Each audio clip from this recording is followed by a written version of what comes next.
Assalamualaikum warahmatullahi wabarakatuh. Perkenalkan, nama saya Firly Darmayanti akan mempresentasikan sistem ekskresi pada manusia. Dapat kita ketahui, sistem ekskresi adalah sistem biologis pasif yang menghilangkan zat-zat yang tidak diperlukan atau berbahaya dari suatu organisme. Ada beberapa macam organ di dalam tubuh yang melakukan sistem ekskresi, di antaranya adalah ginjal, paru-paru, hati, dan kulit. Pada kulit, terdapat kelenjar keringat yang menyerap air dan garam dari darah di pembuluh kapiler. Keringat dikeluarkan melalui pori-pori sebanyak 50 ml per jam dalam keadaan normal. Keringat mengandung sisa metabolisme berupa air, larutan garam, dan sedikit urea. Kulit berfungsi untuk mengeluarkan keringat, mengatur suhu tubuh, menerima rangsangan dari luar, mengurangi kehilangan air, serta melindungi bagian dalam tubuh dari gesekan, kuman, penyinaran, panas, dan zat kimia. Ada beberapa macam bagian-bagian dari kulit, yaitu yang pertama ada epidermis. Epidermis adalah bagian kulit terluar yang berfungsi untuk membentuk sel-sel kulit baru, memberi warna pada kulit karena terdapat sel melanosit dan melindungi lapisan kulit di bawahnya. Yang kedua ada dermis. Dermis merupakan bagian kulit yang paling tebal karena terdapat pembuluh darah dan saraf, berfungsi untuk merasakan sakit dan sentuhan, memproduksi keringat dan minyak, menumbuhkan rambut, mengalirkan darah yang menutrisi kulit, serta melawan infeksi. Selanjutnya ada hipodermis. Hipodermis adalah bagian kulit yang paling bawah. Di dalamnya terdapat jaringan lemak yang melindungi tubuh dari panas dan dingin, sebagai cadangan energi dan sebagai bantuan yang melindungi tulang, otot, dan organ dalam tubuh. Di dalam hipodermis juga terdapat banyak pembuluh darah. Selanjutnya ada folikel rambut. Folikel rambut adalah kantong kecil pada kulit sebagai tempat tumbuh rambut. Berfungsi untuk memproduksi sel-sel rambut yang akan tumbuh di kulit kepala, wajah, dan seluruh tubuh. Selanjutnya ada kelenjar minyak atau kelenjar sebasea. Kelenjar minyak adalah suatu kelenjar kecil pada kulit yang bentuknya menyerupai karung. Berfungsi untuk melepaskan sebum atau minyak ke folikel rambut, serta melapisi dan melindungi batang rambut agar tetap lembab. Selanjutnya ada kelenjar keringat. Kelenjar keringat terletak pada lapisan epidermis, berfungsi menghasilkan keringat yang dikeluarkan oleh lapisan subkulit kecil atau stratum corneum ke permukaan kulit. Ada dua macam kelenjar keringat. Yang pertama, kelenjar ekrin dan kelenjar apokrin. Dan yang terakhir ada pembuluh darah dan ujung saraf. Pembuluh darah pada kulit berfungsi untuk mengalirkan nutrisi dan oksigen ke dalam sel-sel pembentuk kulit, sekaligus mengangkut limbah dan karbon dioksida untuk dikeluarkan dari tubuh. Sedangkan ujung saraf berfungsi untuk mengirimkan sensasi berupa sentuhan, rasa nyeri, gatal, kesemutan, mati rasa, ataupun sensasi terbakar. Selanjutnya ada proses pengeluaran keringat. Jadi proses keluarnya keringat diatur oleh hipotalamus yang terdapat pada otak. Jika suhu berubah, maka akan dapat merangsang pusat pengaturan suhu dari hipotalamus. Saat hipotalamus merasakan suhu tubuh panas, ia akan mengirimkan sinyal ke kapilari untuk melebar, dan kelenjar keringat mengeluarkan keringat serta panas. Dan sebaliknya, jika hipotalamus mendeteksi suhu tubuh yang rendah, ia akan mengirim sinyal untuk menyempitkan ke kapilari. Selanjutnya adalah proses pengaturan suhu. Proses pengaturan suhu disebut juga dengan proses termogulasi, yaitu pada proses termogulasi, aliran darah kulit dapat berubah-ubah dari 400 ml sampai dengan 2500 ml per menit.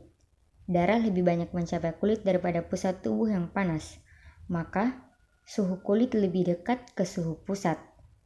Pembuluh darah kutaneus menggunakan keefektifan kulit sebagai suatu insulator dengan membawa panas ke permukaan, di mana suhu dapat hilang dari tubuh melalui radiasi dan konduksi konveksi. Jadi, Vasodilatasi pembuluh darah kulit yang memungkinkan peningkatan aliran darah panas ke kulit sehingga dapat meningkatkan kehilangan panas. Sedangkan vasokonstriksi pembuluh darah kulit mengurangi aliran darah ke kulit, dengan demikian menjaga suhu pusat tubuh konstan, di mana darah diinsulasi dari lingkungan eksternal, jadi menurunkan kehilangan panas. Suhu tubuh seseorang adalah tetap meskipun terjadi perubahan suhu lingkungan. Hal ini dikarenakan pertahanan dan penyesuaian antara panas yang hilang dan dihasilkan, yang diatur oleh pusat pengatur panas atau termoreseptor dalam hipotalamus, korda spinalis, atau organ abdominal. Sinyal ini diteruskan ke pusat pengintegrasi termogulatori hipotalamik yang kemudian mengurangi pengiriman sinyalnya lewat saraf simpatetik ke pembuluh darah di bawah kulit.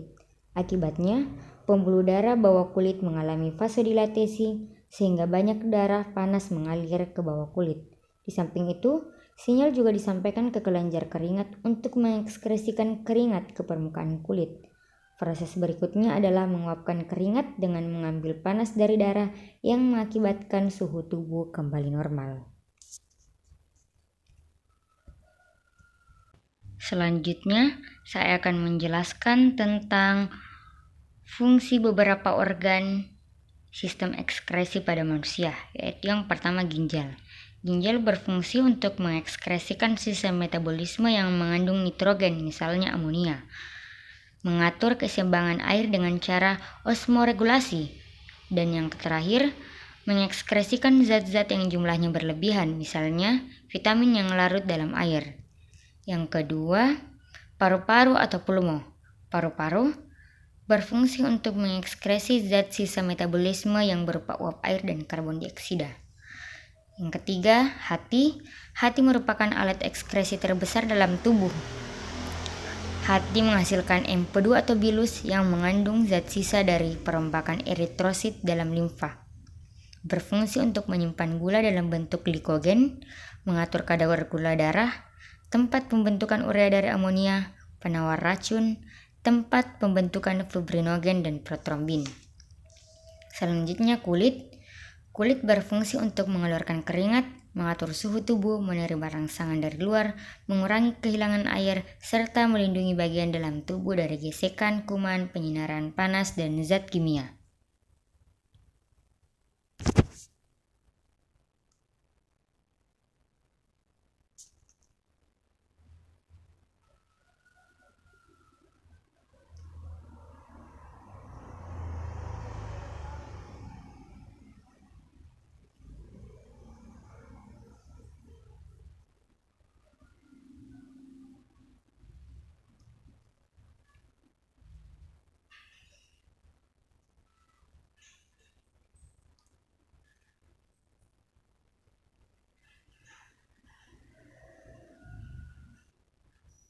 Kelebihan bahan seperti obat-obatan racun dan limbah jika dibiarkan menumpuk dalam darah dapat mengancam kesehatan seseorang.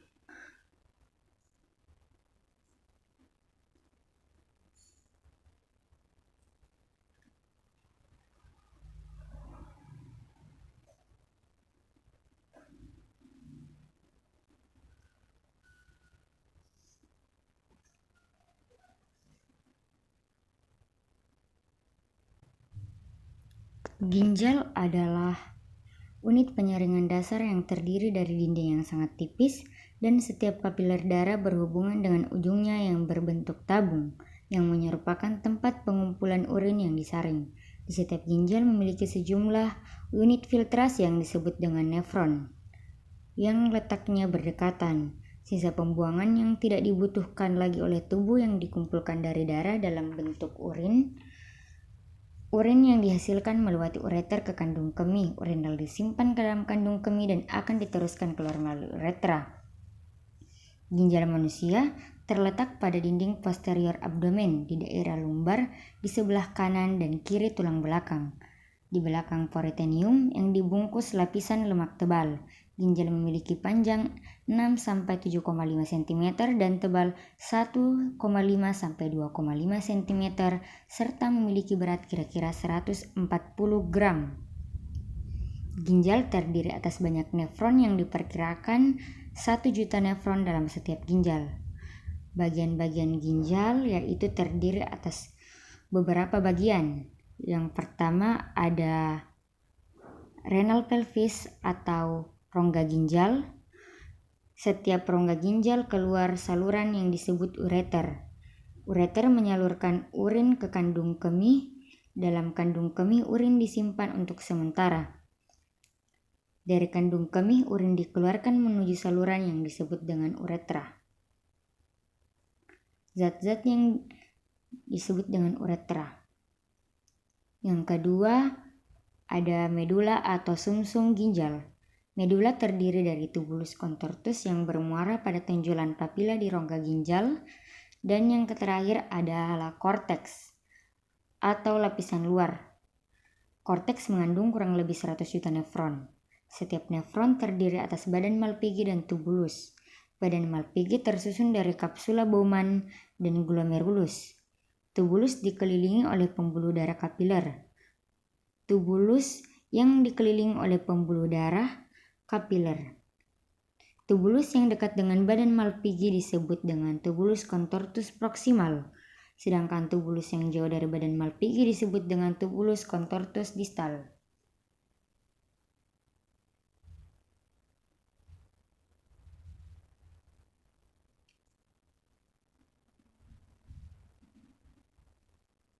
Baik, saya akan menjelaskan bagaimana proses pembentukan urin. Yaitu proses pembentukan urin berlangsung dalam 3 tahap. Yang pertama adalah filtrasi, yang kedua ada reabsorpsi, dan yang ketiga adalah sekresi dan augmentasi. Pada tahap filtrasi terjadi penyaringan zat beracun yang terjadi pada badan Malpighi. Pada badan Malpighi ini, kapsula Bowman menyaring zat-zat dari darah yang ada di dalam glomerulus. Darah masih banyak mengandung air, garam, gula, urea, dan lain-lain. Hasilnya berupa filtrat glomerulus atau urine primer yang masih mengandung zat-zat yang berguna, yaitu glukosa, garam-garam, urea, asam amino, dan asam urat.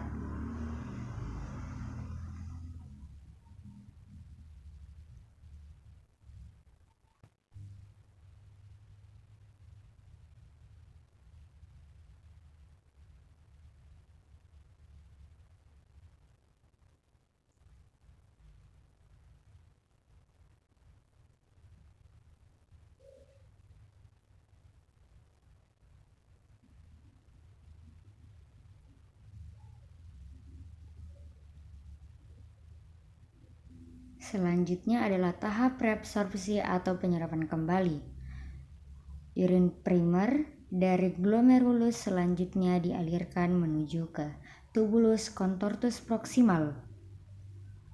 Urine primer mengalami penyerapan kembali zat-zat yang masih digunakan oleh tubuh seperti glukosa, asam amino, dan air. Zat-zat yang diserap kembali akan dikembalikan ke dalam darah melewati kapiler darah di sekitar tubulus. Juga terjadi penyerapan natrium di dalam lengkung Henle.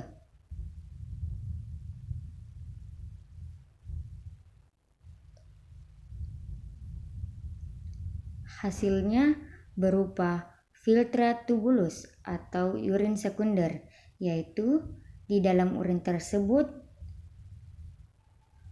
sudah tidak terdapat zat yang berguna.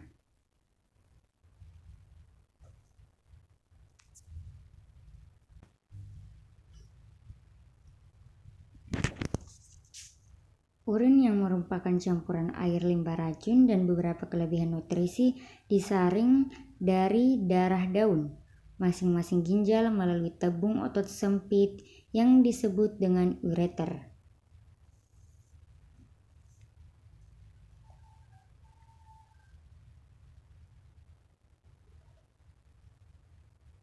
Selanjutnya tahap ketiga, sekresi dan augmentasi. Urin sekunder yang telah terbentuk kemudian dialirkan ke dalam tubulus distal. Pada tahap ini terjadi proses penyerapan air dan penambahan zat-zat seperti ion H+, K+, kreatinin, dan urea di dalam urin, sehingga urin hanya berisi zat-zat yang sudah tidak berguna lagi. Hasil berupa urin yang sesungguhnya yang disalurkan melalui tubulus collectivus ke pelvis renalis.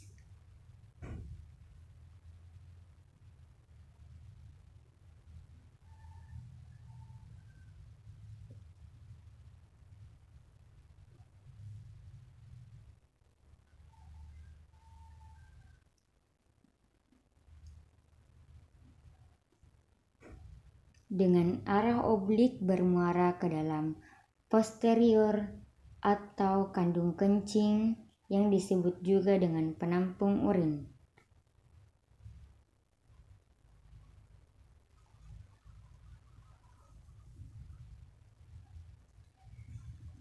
Setelah berjalan dari leher kandung kencing menuju ke uretra dan menuju ke dalam lubang luar.